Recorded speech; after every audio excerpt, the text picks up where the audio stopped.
Welcome back to America's Commercial Real Estate Show. I'm Michael Ball. This segment is brought to you by Barnes Creative Studios. If you want an incredible video for your next project, visit barnescreativestudios.com. Well, today we're talking about emerging trends in real estate 2018. This is an incredible report put out by PwC and ULI. And we have Mitch Roschelle and Andy Warren here, both with PwC, to talk about, and now we're going to talk about kind of the top cities, because you know what? Maybe we're investing in crowdfunding, maybe we're investing in loans, maybe we're investing in properties or developing, and it'd be nice to put them in the right place, right? Invest location, in the right. I've heard that's important in real estate, right?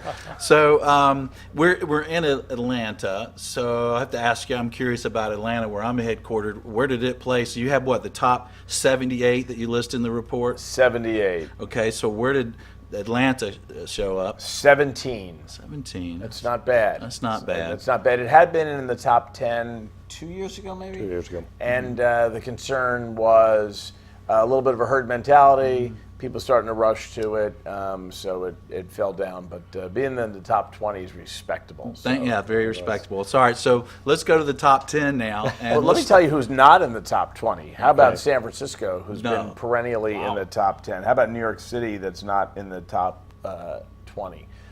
So that's what's sort of happened. Those gateway cities, which we talked about earlier, that just seem very, very expensive. Listen, the amount of capital flowing in and out of New York isn't really changing, but from an investment opportunity perspective, people are seeing that it's not. So hashtag who'da thunk it. Right? Who'da thunk it. Exactly. A couple of years ago, I'm going to get to this in a second.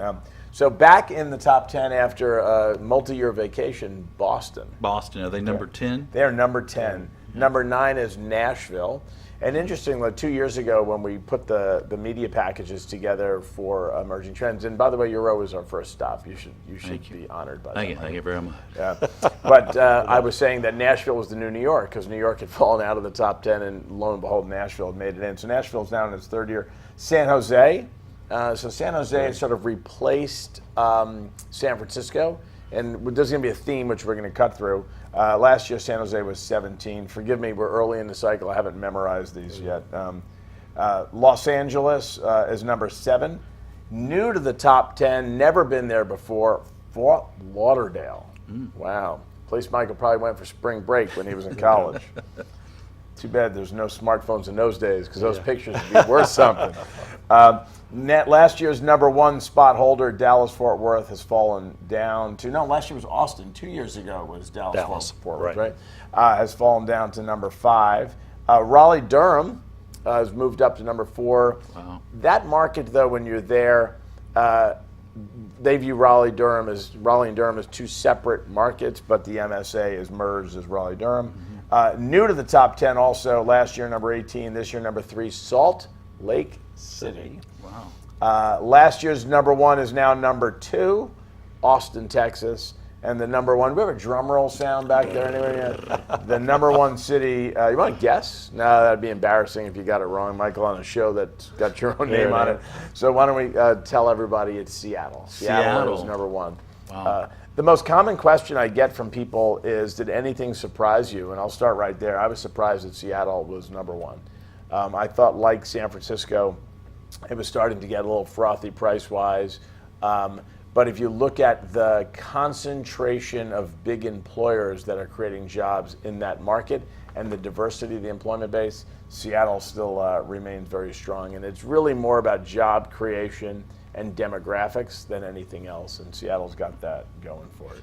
Yeah, so let's talk about that for a minute. So what creates the top 10 in your minds from a data standpoint, and then from your interviewees, what makes it a top 10 city for them? Notice I'm turning you from a data perspective, then I get the call.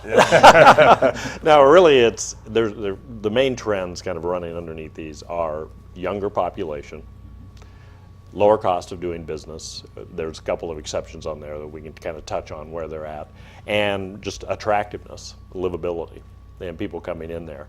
And Seattle has that in spades, has a lot going on. We run into the issue where some of these markets are at the top of the list for a while, and then maybe they get too successful, and we see a little bit of a drop. Like San Francisco. Like San Francisco, like a Dallas, the drop to number 4. A lot of activity in Dallas-Fort Worth this year. People are beginning to kind of pull back, and that's from the interviewees. Dallas is a market where about split 50-50. Some people love it, want to be there. Some people say now's the time to get out. So you kind of have that kind of split for those markets. It's also, Dallas is a boom-bust market. Texas doesn't have some of the zoning barriers to entry that other states and other cities have, so it tends to get overbuilt. So that makes no sense as to why Austin is number 2, right? Austin is in a niche by itself, or just kind of holds on there, and I'm not sure if the people that rank it that highly every year, I think it's on their wish list.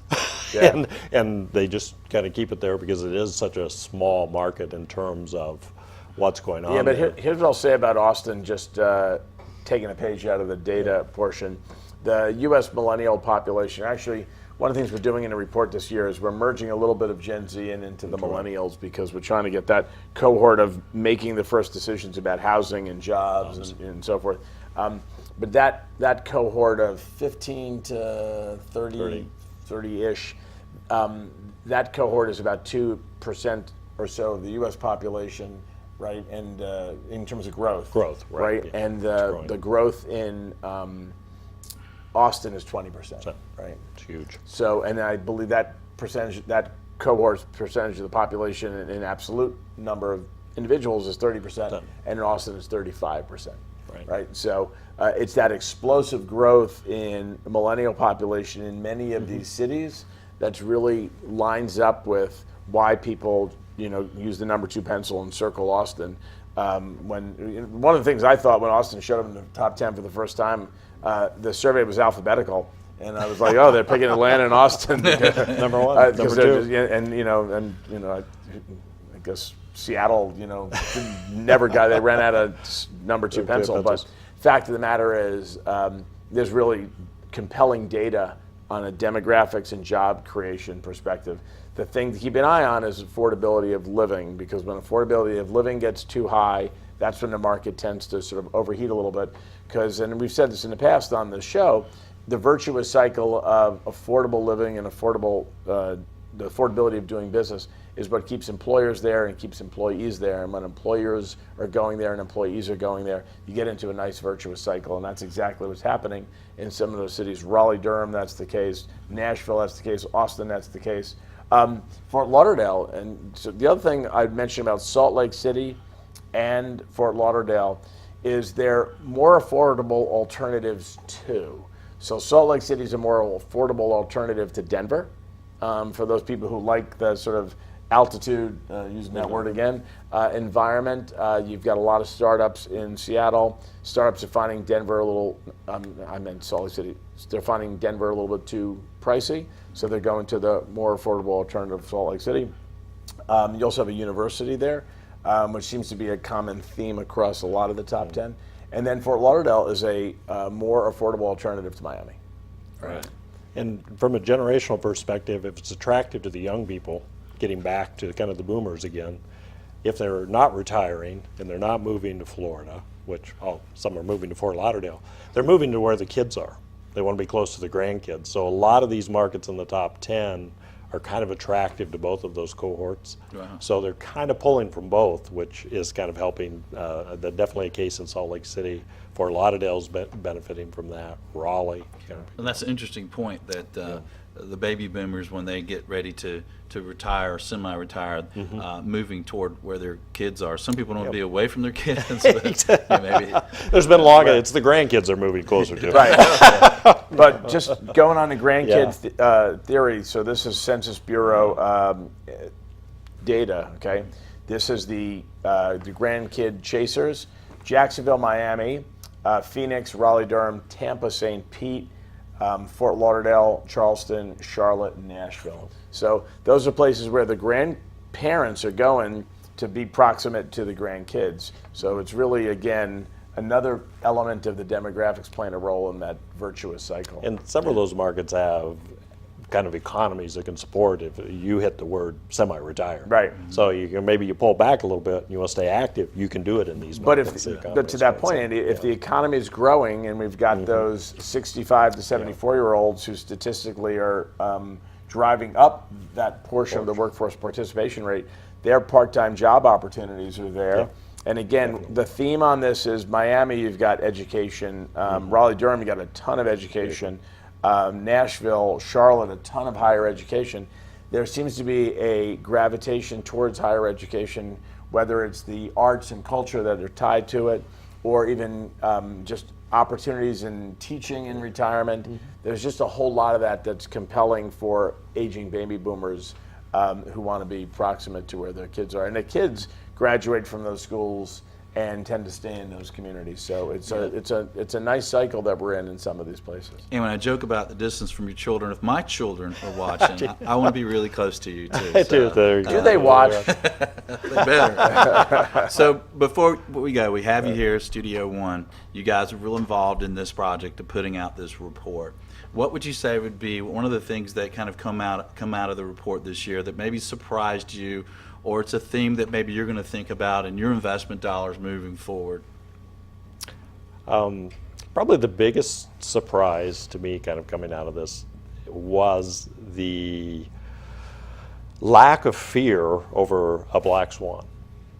And so just that kind of that comfort and that willingness to go. So I would look at some of these growing markets that maybe you would have been hesitant to go into before, because I think that growth, you're going to be positioned for this cycle, continue through the end of that. Then if we do have a downturn, those markets are going to be positioned for the way up and probably will lead the next way up. Were you a little surprised then about the positive nature and response of the interviewees? Yeah, it was actually overall, this is my 5th year of working on it, this was the most positive tone I've probably heard out of the interviewees in that time period. Yeah. I'd say this on positive tone.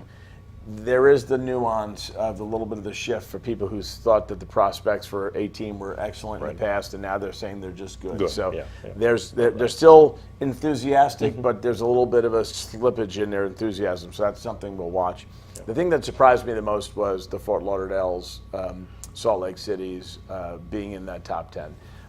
That's an overall trend that we've seen, dating back to when Austin made it to the top 10 and how all of these gateway cities have been pushed out. But I was very surprised by Fort Lauderdale and a little bit surprised as well by Salt Lake City.